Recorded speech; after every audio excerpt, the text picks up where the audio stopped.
For today's video, turuan ko naman kayo paano baklasin yung rear brake pads nitong TRK 502X. Okay? Kasi sa ibang bansa, hindi ko alam bakit pinapahirapan nila yung sarili nila. Sobrang dali nito. Sobrang dali nito baklasin. So, tara, panoorin mo. Sobrang dali. Dalawang gamit lang gagamitin.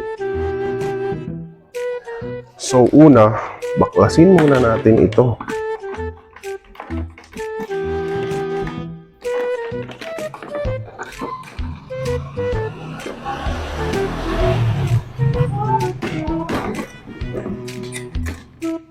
Galing muna natin.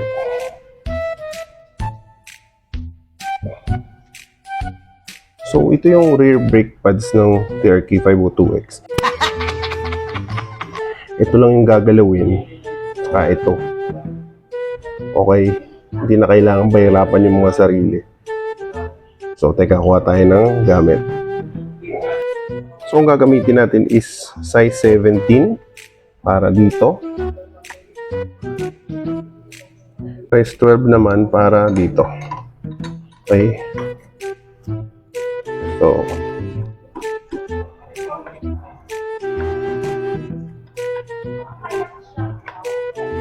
So yan.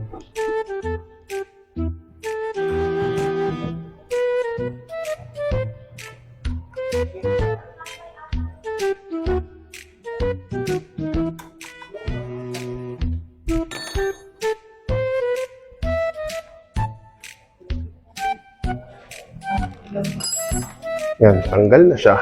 Ang galing!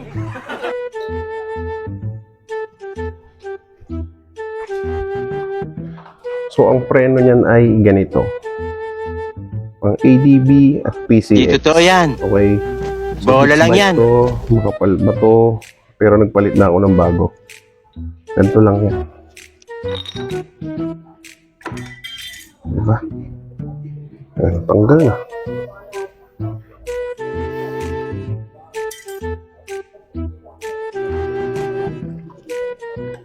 Diba? Tanggal na. Ganun lang kadali eh. Napahirapan nila yung mga sarili nila. So, ayan oh. Diba? Kapal, bago. Sana all.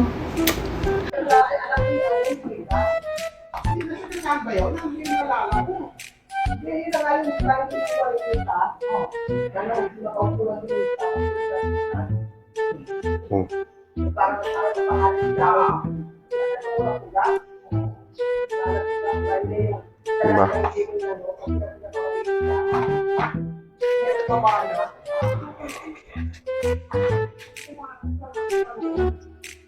Ganun lang yan eh.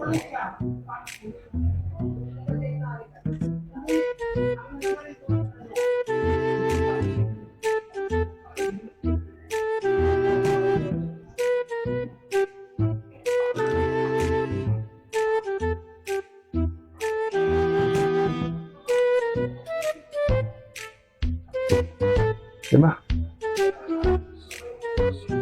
Diba balik? Oh.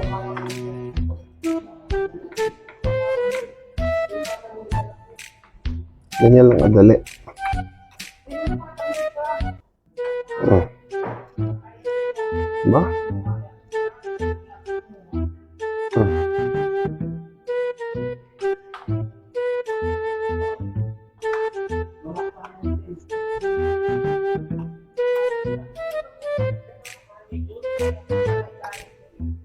Hindi ko kung ano-ano pang babaklasin. So yan, nakakabit na ulit.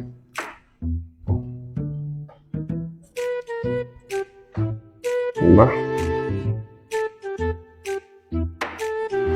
Tapos, bolt ulit.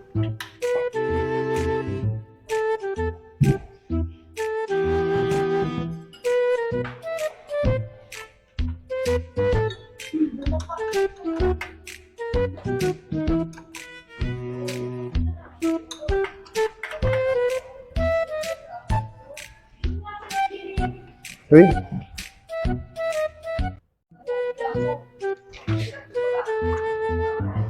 So, yun lang.